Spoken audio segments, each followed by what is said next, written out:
20 mil pessoas morreram de câncer a cada dia. Isso se traduz em 8 milhões de mortes a cada ano, meio milhão das quais são americanos. No início do século passado, uma pessoa de cada 20 teria câncer. Na década de 1940 era uma de cada 16 pessoas. Na década de 1970 uma pessoa em cada 10. Hoje, uma pessoa em cada 3 tem câncer no decurso da sua vida. Mais de 1 milhão de americanos são diagnosticados com um novo câncer a cada ano. Todas essas pessoas de repente entraram em um túnel escuro que vai dramaticamente mudar suas vidas por muitos anos vindouros. Diante de uma cadeia aparentemente interminável de exames médicos, segundo opiniões, medicamentos, novos testes, operações cirúrgicas, terapias de apoio e checagens de acompanhamento, encontram-se completamente à mercê da doença. Enquanto isso, cada paciente alimenta um aparelho médico imenso que emprega centenas de milhares de pessoas e gera milhões e milhões de dólares para a indústria farmacêutica médica. De laboratórios de pesquisa a escolas médicas, de clínicas de prevenção à venda de drogas em todo o mundo. Aparelhos médicos para o tratamento do câncer hoje é algo tão grande e caro que precisa de cada vez mais pacientes. O câncer é um grande negócio, um dos maiores do mundo. Os pacientes com câncer típico gastam pelo menos $50 mil para tratar sua doença. Com 1 milhão de novos casos de pacientes americanos com câncer a cada ano que se traduzem $50 bilhões gastos anualmente em tratamento de câncer nos Estados Unidos. Mas o câncer da oncologia moderna ainda permanece um mistério. Há um século atrás, nós éramos capazes de criar engenhocas capazes de levantar apenas alguns metros do chão, e hoje tornaram-se sofisticados jatos capazes de alcançarem alturas incríveis a 3 vezes a velocidade do som. O que há um século era o ranger de sons do telégrafo, mas alguns fios a falhar hoje tornou-se uma empresa global de rede de fibra óptica, onde milhões de pessoas trocam informações em todas as direções possíveis. O que há um século atrás ainda era um planeta relativamente desconhecido, hoje é explorado pela extensão que pode ser traçada a cada longitude e latitude, no conforto da nossa casa. A única coisa que não mudou nos últimos 100 anos é a aparente incapacidade da ciência médica para entender e derrotar uma doença como o câncer, porque a teoria oficial sustenta que o câncer é um problema que tem origem na célula humana. O câncer é um grupo de mais de 100 doenças, caracterizadas por um crescimento celular anormal e descontrolado. O câncer é uma doença, às vezes fatal, causada pelo crescimento e divisão anormal de células. Enquanto as células normais têm paredes bem definidas e núcleos, o crescimento descontrolado de células cancerosas causa a criação anormal de massas não estruturadas de tecidos conhecidos como neoplasia deflagrada por tumores. A maioria das mortes relacionadas ao câncer são devidas a metástases, as células malignas que escapam das colônias estabelecidas e se espalham para outras partes do aparelho circulatório do corpo. Como e onde as células começam a migrar varia em diferentes tipos de câncer. Uma vez que as células tumorais não estão mais em movimento, eles podem começar o processo de formação de um novo tumor, deixando os vasos sanguíneos e começam a reproduzir-se na nova localização. Se o novo ambiente é adequado, as células recém-chegadas vão começar a crescer e um novo tumor se desenvolve. Esta teoria oficial, também chamada teoria molecular, é basicamente o mesmo que foi formulado há mais de 50 anos atrás. O crescimento anormal de células, que é prejudicial, nos leva a adoecer. Se a célula anormal crescer lentamente numa área limitada, então são esses chamados de tumores benignos. Se as células se espalham para outras partes do corpo, elas constituem um tumor maligno, aquele que é canceroso. Células de crescimento maligno podem se romper e viajar através da corrente sanguínea para outras partes do corpo. Lá, elas podem iniciar um novo crescimento canceroso.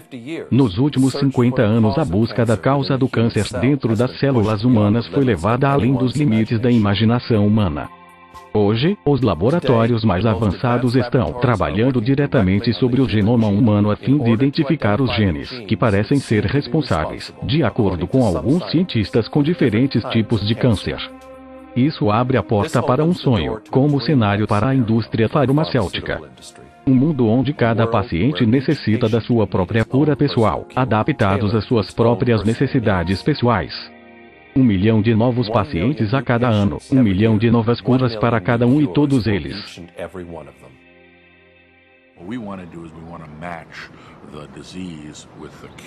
Queremos corresponder em relação à doença com algum tipo de cura, mesmo com tratamento paliativo, ou o que quer que seja, realmente usando a ferramenta do genoma. A questão não é saber se vamos atingir a cura, mas sobre quando. Nesse meio tempo, no entanto, ninguém foi capaz de provar que a teoria oficial é o correto e que a origem do câncer não está na verdade, na natureza genética. Grandes avanços estão sendo feitos na detecção, prevenção e tratamento do câncer. Mas os mecanismos que desencadeiam o crescimento de células malignas ainda não são completamente compreendidos. As estatísticas por enquanto parecem apenas piorar. Nós perdemos a guerra contra o câncer. Desde os anos 1950 as perspectivas para a maioria dos pacientes com câncer se manteve a mesma de 1 em 3 chances de viver por 5 anos após o diagnóstico, usando a terapia convencional de cirurgia, radiação e drogas quimioterápicas. O fato é que hoje, 2 em cada 3 americanos pacientes de câncer estarão mortos antes de 5 anos. Apesar desses resultados desanimadores, a oncologia oficial continua a impor aos pacientes apenas 3 terapias que nunca foram autorizadas nas últimas centenas de anos: cirurgia, quimioterapia e radioterapia. E 2 dos 3 são efetivamente cancerígenos. A cirurgia é a técnica mais antiga e o mais bem-sucedido dos 3. A cirurgia é útil apenas quando o câncer está localizado, a minoria dos casos.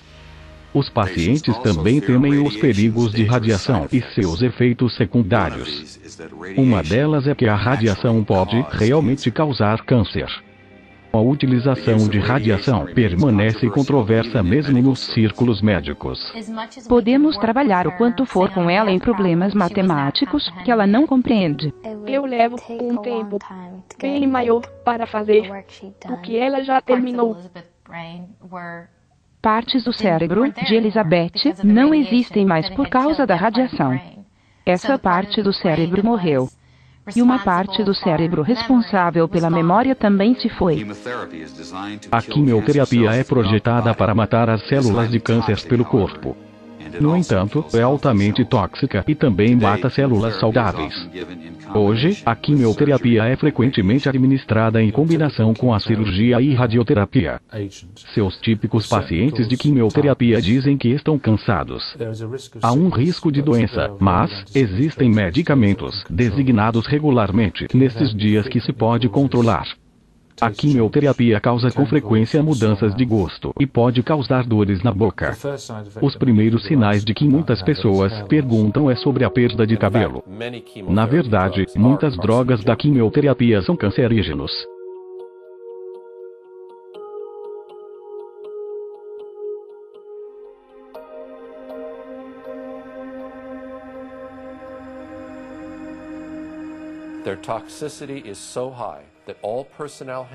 A sua toxicidade é tão alta que todo o pessoal que manuseia esse medicamento deve observar as regras de segurança muito rigorosas. Sua disposição determina a total destruição e incineração de qualquer coisa que entre em contato com a droga. Alguns destes medicamentos permanecem parcialmente tóxicas, mesmo depois da incineração a 982 graus Celsius. Mas há algo de novo sobre quimioterapia que está vindo a emergir nos últimos tempos. Muitas mulheres que recebem quimioterapia para câncer de mama descrevem várias mudanças em sua memória e concentração. Pesquisadores da Universidade de Michigan compreenderam este fenômeno como algo muito real. As mulheres queixam-se de alterações cognitivas que ocorreram durante o período que foram ao tratamento para o câncer da mama por um longo tempo. E o termo quimiocérebro foi cunhado, e este é utilizado para descrever perda de concentração, dificuldade de lembrar as coisas, tendo dificuldade em pensar claramente e não ser capaz de funcionar efetivamente em atividades normais que a pessoa foi capaz de fazer muito bem antes do tratamento. É frustrante ter que esperar meu pensamento fazer coisas pequenas. Pesquisadores dizem que a quimioterapia cria problemas de memória que podem durar anos. As crianças também estão começando a apresentar efeitos de longo prazo de drogas da quimioterapia. Não consigo me concentrar na minha lição de casa, como de matemática, quando está barulhento. Isto me faz sentir que a minha mente foi apagada. Mas, será que há qualquer benefício da quimioterapia?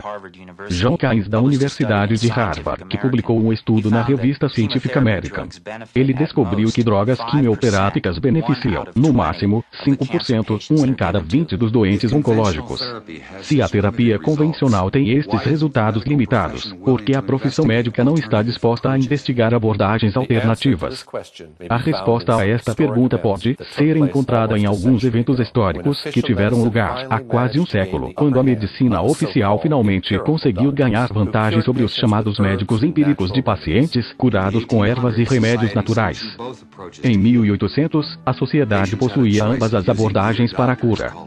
Os pacientes tinham a opção de usar o seu médico chamado alopata ou curandeiro natural, chamado de homeopata. Os dois grupos travaram um amargo debate filosófico. Os médicos alopáticos chamaram sua abordagem da medicina heróica. Eles acreditavam que o médico deve agressivamente conduzir a doença do organismo. Eles baseiam sua prática sobre o que eles consideravam teoria científica. Os alopatas usavam 3 técnicas principais: sangrar o corpo para drenar os maus tumores. Eles deram grandes doses de minerais tóxicos, como o mercúrio e chumbo, para deslocar a doença original. Eles também usaram a cirurgia, mas foi um processo brutal antes da anestesia e do controle de infecção. Poucos pacientes estavam dispostos a ter cirurgia. A maioria dos pacientes temiam completamente os métodos alopáticos. Um satirista do dia observou que, com o tratamento alopático, o paciente morreu pela cura. Competindo com os médicos estavam os empíricos curandeiros. Ao contrário do que os médicos, que acreditavam em estimular as defesas do próprio corpo para curar-se. Em vez de minerais venenosos, eles usaram produtos de origem vegetal e substâncias não tóxicas em pequenas quantidades. Eles favoreceram especialmente ervas aprendidas das velhas tradições europeias e nativos americanos. O empirismo dizia que não baseava seus remédios em teoria, mas na observação e experiência. O satirista do dia acrescentou que não foi o tratamento da doença que matou o paciente e não a cura. E os poderes dos dois tipos médicos permaneceram equilibrados até a virada do século. Em seguida, surgiram novos tratamentos médicos que eram potencialmente muito lucrativos. A AMA se juntou com grandes forças financeiras para transformar a medicina em uma indústria. As fortunas de Carnegie, Morgan e Rockefeller financiaram cirurgia, radioterapia e drogas sintéticas. Eles estavam a tornar-se os fundamentos da nova economia médica. A aquisição da indústria médica foi realizada pela aquisição das escolas médicas. Bem, as pessoas de que estamos falando são Rockefeller e Carnegie, em particular, vieram para a foto e disseram que iam colocar o dinheiro. Eles oferecem enormes quantidades de dinheiro para as escolas que aceitassem cooperar com eles. Os doadores disseram às escolas: nós estamos dando-lhes todo o dinheiro agora, não seria pedir demais se pudessem colocar algumas de nossas pessoas em seu conselho de administração para ver que o nosso dinheiro será gasto com sabedoria. Do dia para a noite, todas as principais universidades receberam grandes doações provenientes dessas fontes e também aceitaram 1, 2 ou 3 dessas pessoas que eu mencionei em seu conselho de administração, e as escolas literalmente foram tomadas pelos interesses financeiros que colocaram o dinheiro. Saiba o que aconteceu. Como resultado foi que as escolas receberam uma infusão de dinheiro que puderam construir novos edifícios. Eles foram capazes de acrescentar equipamentos dispendiosos para seus laboratórios. Eles foram capazes de contratar professores de alto nível, mas ao mesmo tempo fazendo com habilidade que a coisa toda fosse na direção das drogas farmacêuticas. Essa foi a eficiência em filantropia. Os médicos a partir desse ponto em diante na história seguiriam pensando em drogas farmacêuticas. Todas as grandes instituições de ensino na América foram capturadas pelos interesses farmacêuticos deste modo, e é incrível como um pouco de dinheiro realmente levaram a fazê-lo. A cirurgia tornou-se viável com a anestesia e controle de infecção, e os médicos defenderam radicalmente caras operações. Isto produziu a necessidade de um grande sistema hospitalar lucrativo. A febre da irradiação varreu a medicina. O preço do rádio aumentou 1000% da noite para o dia. Outra indústria tecnológica cara introduziu o sistema hospitalar. A indústria farmacêutica cresceu a partir do florescente negócio das patentes da medicina. Os médicos mudaram normas educacionais e regulamentos de licenciamento para excluir o empirismo. Logo só a AMA aprovou os médicos que poderiam legalmente exercer a medicina. Em rápidos 20 anos, a AMA veio a dominar a prática médica. A medicina organizada lançou campanha imediata para associar o empirismo com charlatões. A senha para criminalizar os competidores era charlatanismo. Então, agora o médico médio vai para a escola e recebe uma educação de qualidade. Ele tem que ser muito inteligente para chegar a isso. Ele aprende tudo sobre as drogas. Ele não sabe muito sobre nutrição básica. Descobri que a dona de casa sabe mais sobre nutrição do que um médico. Mas com certeza eles conhecem os seus medicamentos. E se você chegar perto de um médico típico, hoje eu não importo com o que ele é, as chances são que você vai sair de lá com uma prescrição. Por quê? Porque é para fazer isso que eles são treinados. As empresas que compõem a indústria farmacêutica estão entre as maiores corporações do mundo.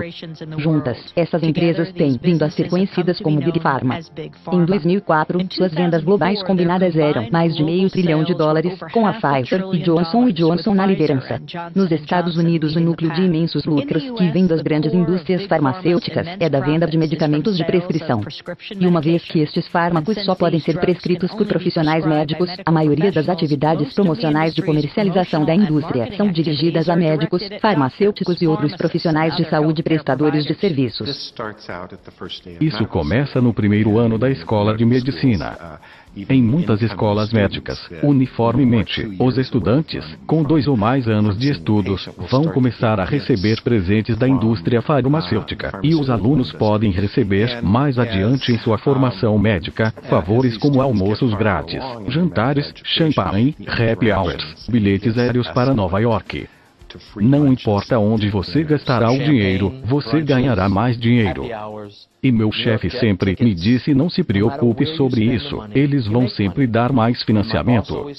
Gaste o que puder. Na verdade, se eu lhe der $100 mil para gastar, eu quero que você gaste 200 mil. Antes de 1980, a maioria das pesquisas clínicas foi financiada pelo Instituto Nacional de Saúde. Durante os anos 90, a maioria dessas pesquisas foram tiradas de universidades e depois de organizações de pesquisa com fins lucrativos. O problema é que isso deu virtualmente controle completo sobre a pesquisa para as empresas farmacêuticas. Elas podem projetar os estudos e têm tanto controle dos dados, de modo que muitos dos autores, dos mais importantes artigos, que são publicados nas melhores revistas, nem sequer são autorizados a ver os seus próprios dados. Eles não têm acesso aos dados das suas próprias publicações. Para resumir tudo, a indústria farmacêutica primeiro ganhou o controle do sistema de ensino. Em seguida, ele deu à AMA o poder de excluir todos os médicos de prática empírica. Em seguida, ele assumiu todo o processo de teste de drogas, ambos fortemente influenciando as publicações médicas que difundem essas drogas. E, finalmente, um grande laboratório farmacêutico ampliou seu controle sobre a entidade federal que deveria verificar a segurança e eficácia das drogas. No extremo oposto, outros cidadãos doentes, e no meio os médicos que devem curá-los com base em informações que só podem receber da indústria farmacêutica que não pode mais ser verificada. As drogas da quimioterapia são, na verdade, entre as mais caras de todas. Uma oferta mensal de erlotinib, um medicamento de quimioterapia, produzido pela Roche, custa $2.300. A mesma oferta de sorafenib, da Bayer Drogas Quimioterápicas, custar $5.500. O fornecimento mensal de sunitinib, uma droga de quimioterapia, produzido pela Pfizer, custa quase $7.000. O que a indústria farmacêutica não quer fazer é melhorar seus medicamentos, a ponto de curar o doente, porque se curar o doente, quem vai comprar os remédios? O medo é a causa que obriga a humanidade a fazer escolhas. Tal é sua força, que o medo conduz nossas vidas, muitos sonhos e esperanças são paralisados, e num instante uma aflição global é implantada sorrateiramente para controlar as nossas vidas. O medo é usado contra as pessoas, porque o medo vende. E em nenhum lugar a propaganda do medo é mais descarada do que nos campos da medicina e da nutrição. O medo nos coage, fazendo-nos acreditar que sanguessugas podem prevenir ou tratar de doenças, e obriga nações inteiras a se ajoelharem diante da indústria farmacêutica. Os monges do medo estão pregando o medo de doenças, e a solução que nos dão são as drogas.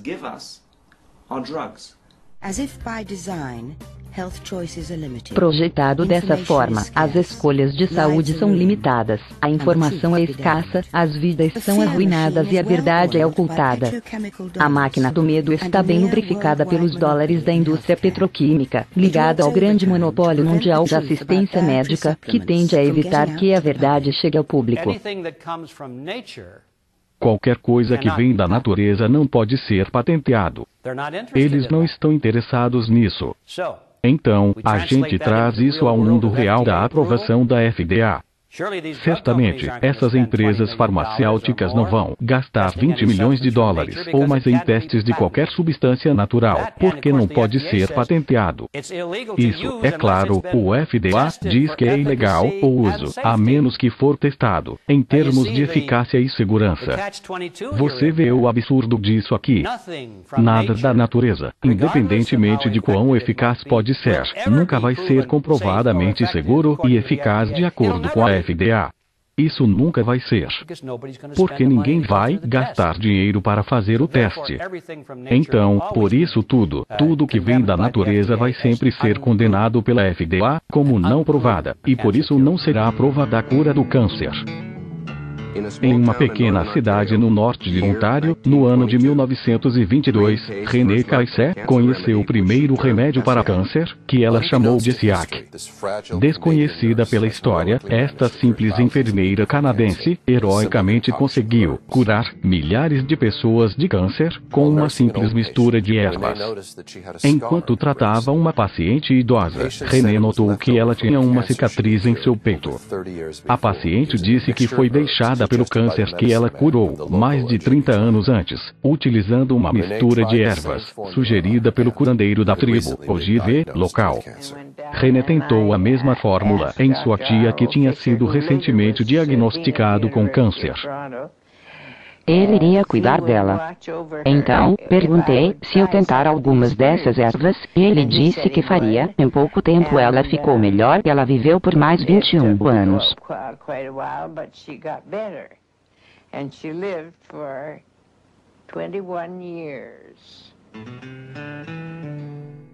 Depois dessa experiência bem-sucedida, René saiu do hospital e começou a curar pessoas com uma mistura de ervas, que ficou conhecido como SIAC, que é seu último nome soletrado de trás para frente. Com a divulgação de pessoa para pessoa, o número de pacientes de câncer curados começou a se multiplicar.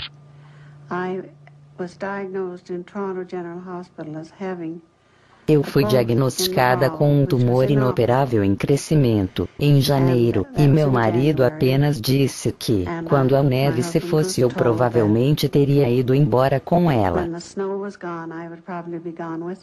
Assim, através de amigos, fui direcionada para a senhora Caissé e com ela tive tratamentos por 3 anos, quando descobri que eu estava curada e não tive nenhum retorno desde então.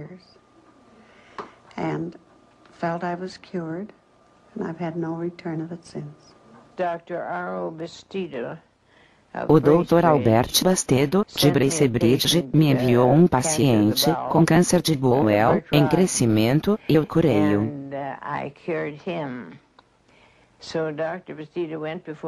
Assim, o Dr. Bastedo foi ao conselho da cidade de Bracebridge e convenceu-lhes a me dar um prédio que eles haviam tomado por impostos para fazer uma clínica.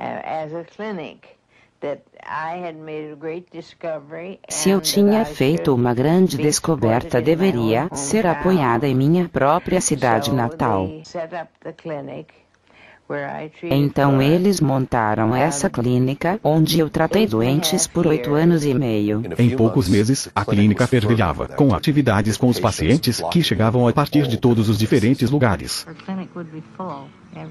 A clínica estava cheia cada vez que íamos lá, e as pessoas que chegavam de ambulância e não eram capazes de sair do veículo, ela ia para fora e tratava, e em pouco tempo nós vimos essas pessoas serem capazes de andar e finalmente sair da ambulância para tomar o SIAC.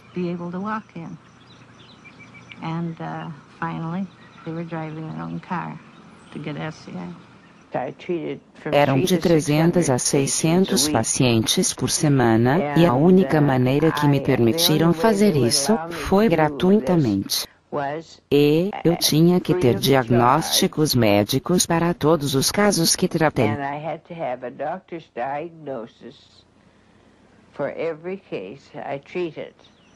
Então eu levei o diagnóstico para a senhora Case. Fiz o tratamento dela toda semana por cerca de 1 ano. Eu não tenho câncer hoje. Foi um Dr. Leonardo, de Buffalo, que reconheceu imediatamente o potencial para a cura do câncer e avisou o René do que viria pela frente. Dr. Leonardo, ele era um cirurgião de câncer, e ele disse: "Você acha que tem uma cura para o câncer?" Disse: "Talvez, eu penso que sei o que faço aqui." Eu tive outros 5 médicos examinando pacientes e depois de analisar os exames disse que poderia.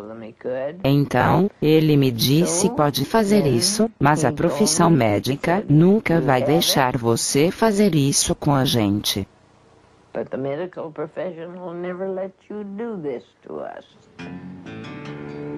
Depois de um tempo, um misterioso grupo de empreendedorismo ofereceu a René $1 milhão pela fórmula secreta, mas ela se negou, pois não podia garantir que sua cura ficaria disponível gratuitamente para qualquer um que precisasse.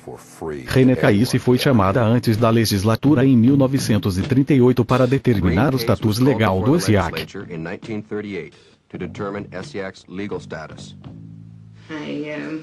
Eu tentei legalizar meu tratamento. E quando os pacientes abriram uma petição, com 55 mil nomes, juntei toda a legislação. Mas, perdi por 3 votos.